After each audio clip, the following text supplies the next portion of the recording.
Y en esta tarde saludamos a Francisco Rivas, director general del Observatorio Nacional Ciudadano. Francisco, muy buena tarde, ¿cómo estás?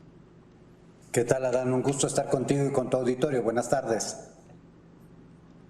Buena tarde. Oye, hablar precisamente de la impunidad en nuestro país.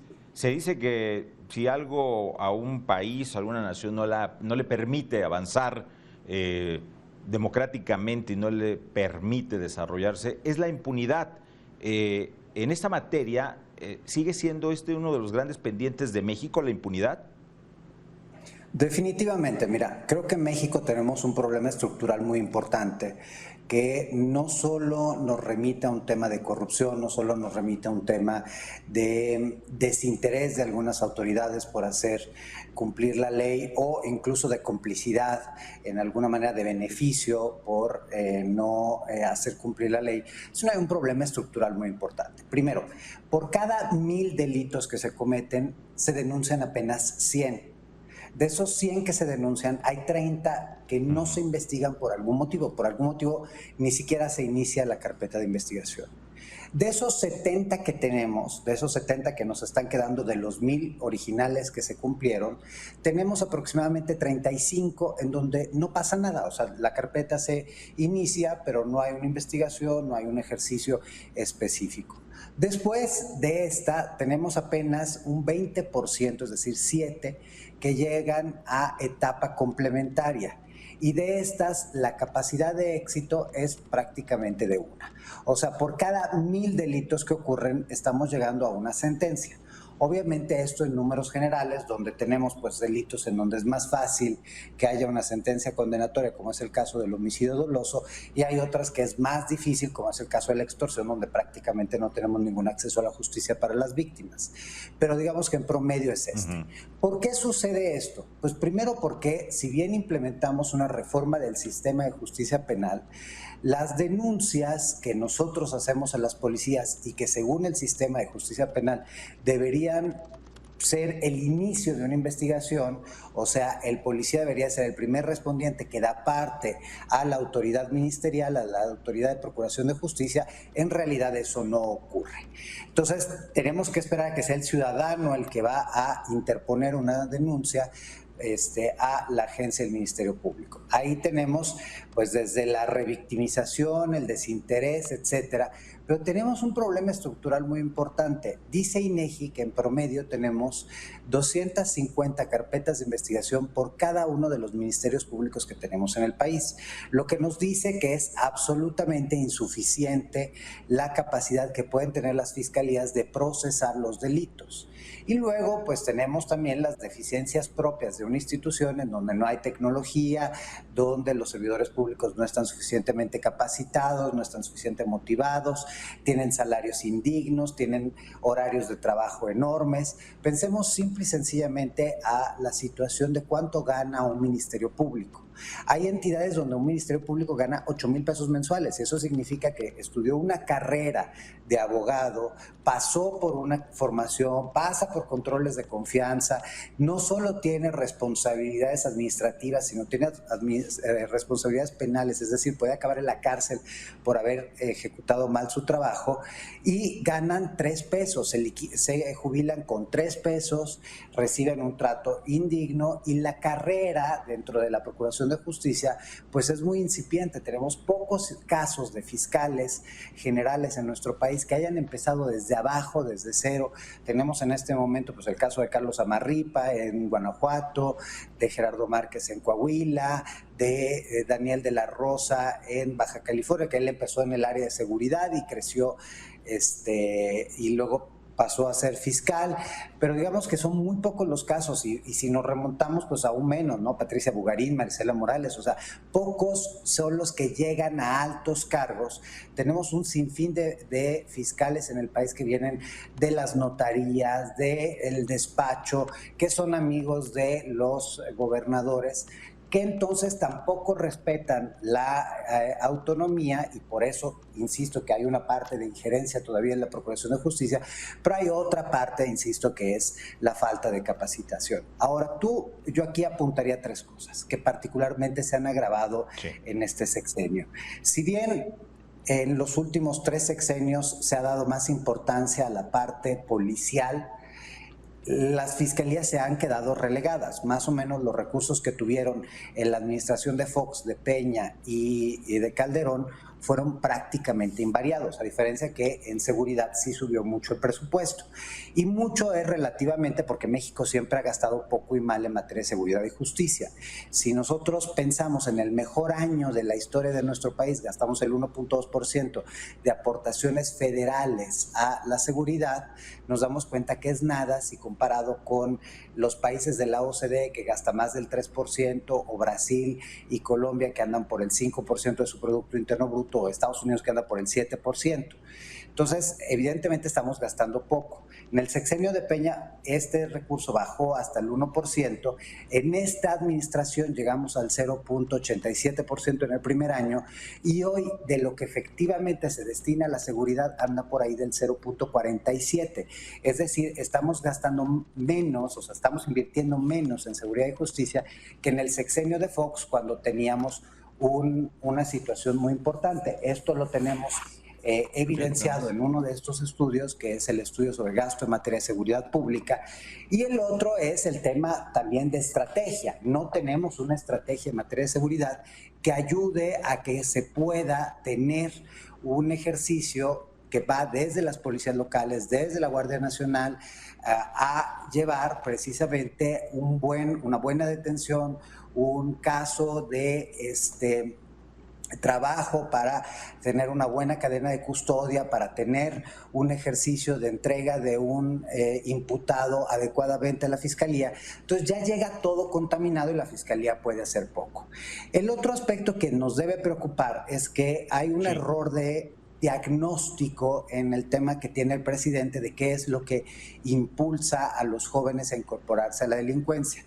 El presidente ha sido muy claro en decirnos que la pobreza es el factor principal. Entonces, las transferencias directas deberían suplir esas deficiencias económicas que tienen las personas, que luego los llevan a entrar a la delincuencia. Y eso es falso. Un ejercicio que nosotros hicimos en conjunto con la Red de Derechos por la Infancia nos apunta que el primer problema es precisamente la impunidad, esto que nos estás preguntando en este momento, esto que estamos analizando en este momento.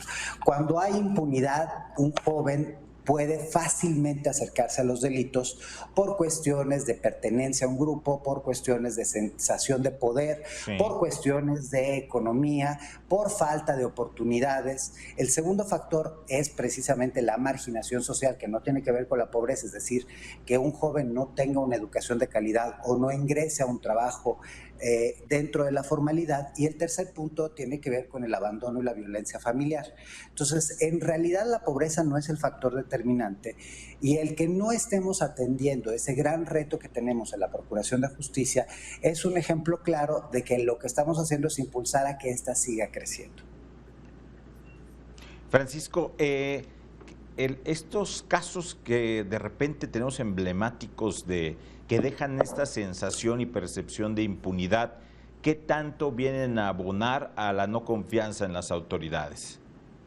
Definitivamente, de hecho, nosotros acabamos de arrancar en 6 estados un ejercicio muy interesante de la mano con el Instituto Mexicano de la Competitividad, con Borde Político, con Impunidad Cero, porque lo que queremos es precisamente acercar el ciudadano a la denuncia, que es el primer elemento para que pueda iniciarse una investigación.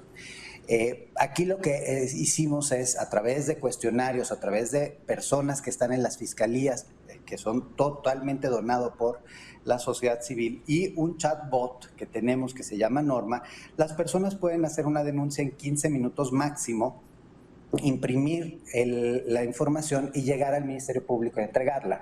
Si ellos no quieren presentar la denuncia por una cuestión de sensación de inseguridad, de maltrato, etcétera, nos puede referir a nosotros la información y nosotros la pasaremos a la autoridad. El tercer punto es que este chatbot, que es a través de WhatsApp y se llama Ella es Norma, lo que tiene es que nos detecta casos graves que deben ser atendidos inmediatamente, y en eso entra el área de atención a víctimas con apoyo psicológico y legal por parte del Observatorio Nacional Ciudadano. Y lo que busca es precisamente que el ciudadano señale casos de corrupción, de maltrato, de abuso, el que le hayan pedido algún tipo de favor o algún tipo de abuso sexual o de favor sexual que se le pueda pedir, porque ocurre frecuentemente. Entonces, ¿esto qué nos está llevando? Nos está llevando a poner acento sobre los problemas que tenemos. Lo que nos dicen las encuestas de victimización es que el 63% de los mexicanos no denuncia porque cree que es una pérdida de tiempo. Y la verdad es que en la mayor parte de los casos sí lo es. Quienes hemos sido víctimas del delito sabemos que aún en casos graves como es el secuestro, rara vez llegan a detener a los secuestradores, rara vez desmantelan a las bandas, rara vez llegan a recuperar alguna parte del daño. Entonces, ¿cómo le podemos pedir a un ciudadano que en promedio pasa entre 3 y 6 horas para denunciar en una fiscalía del país un delito para el cual no va a tener ningún acceso a la justicia, no va a tener reparación del daño y lo más probable es que lo vayan a maltratar? Así es, y la confianza ahí se ve mermada. Niveles de impunidad, porque me hablabas de época de Vicente Fox, al menos en inversión de recursos, pero en niveles de impunidad, estamos hablando ya veintitantos años de Fox para acá, ¿se han mantenido, ha subido los niveles de impunidad? Estamos prácticamente en las mismas condiciones, había ligeramente menos impunidad antes sobre ciertos delitos, también porque eran muchos menos. O sea, ahora la parte que tenemos que también considerar es que hoy el comportamiento delictivo es un comportamiento muy variado. Es muy difícil decir dónde empieza el fuero común y dónde empieza el fuero federal, porque vamos a pensar en el caso de los robos. También los que roban en ciertas zonas de nuestro país pagan un derecho de piso a grupos delictivos más grandes. También las personas que se dedican a una extorsión o a un secuestro están conectadas con grupos delictivos más grandes. Los que venden piratería en la calle están conectados con grupos delictivos más grandes. Entonces, hay una relación muy compleja entre delincuencia común y delincuencia organizada, y donde sí hay grupos de delincuencia organizada que se dedican a temas como la extorsión presencial, como el secuestro, como los robos de transporte de carga, como el tema de la trata y el tráfico de personas, como delitos en contra del medio ambiente. Por ejemplo, hoy vivimos una crisis de agua en una parte importante del país. Nos dice Conagua que el 86% del país tiene algún problema de agua en algún nivel. Tenemos obviamente los casos más icónicos, como es el caso de Sonora y de Nuevo León, pero la verdad es que tenemos un problema prácticamente en todo el país. Y sí, una parte tiene que ver con infraestructura y cambio climático, pero también una parte tiene que ver con delincuencia organizada, tanto porque producen una serie y ejecutan una serie de delitos en contra del medio ambiente, como también están extorsionando a través del agua. Entonces, sí es muy importante que esta colaboración, que hoy no existe, porque hay que decirlo con toda claridad, las fiscalías del país también no logran avanzar, porque en ese sentido, cuando hay un grupo que está conectado con la delincuencia organizada, debería haber una corresponsabilidad de la Fiscalía General de la República. Y la Fiscalía General de la República duerme el sueño de los justos y está dedicada nada más a los temas que le interesan al fiscal o al presidente. Entonces, pues las fiscalías locales están deteniendo a delincuentes, como acaba de pasar en Guerrero, por un tema de robo, un delincuente que es extorsionador, secuestrador, controla el narcomenudeo, etcétera, y lo detuvieron por robo. Entonces, en la mejor de las hipótesis pasará un tiempo muy reducido en el penal, en la peor de las hipótesis saldrá porque el caso no se va a sostener. Entonces, ahí es donde debería entrar la Fiscalía General de la República, que no está entrando y no está actuando. Entonces, ahí lamentamos muchísimo que este gobierno de verdad esté promoviendo la impunidad. Pensemos en los casos de 2022 y 2021 de las elecciones. Hubo un sinfín de secuestros a operadores políticos, de violencia ejecutada en contra de candidatos, de periodistas, etcétera. No hay ni una sola carpeta de investigación y no hay ni un solo avance en esos casos. Eso lo que nos dice es un gobierno que no quiere investigar a la delincuencia organizada. Francisco Rivas, director general del Observatorio Nacional Ciudadano, te agradecemos mucho estos minutos con Mega Noticias MX. Gracias a ustedes y los invito a que entren a nuestra página, ahí pueden encontrar la información del chatbot Norma, porque es una herramienta que va a servir para denunciar y para que precisamente podamos combatir esa impunidad que tanto nos daña. Muchas gracias, Adán. Buenas tardes.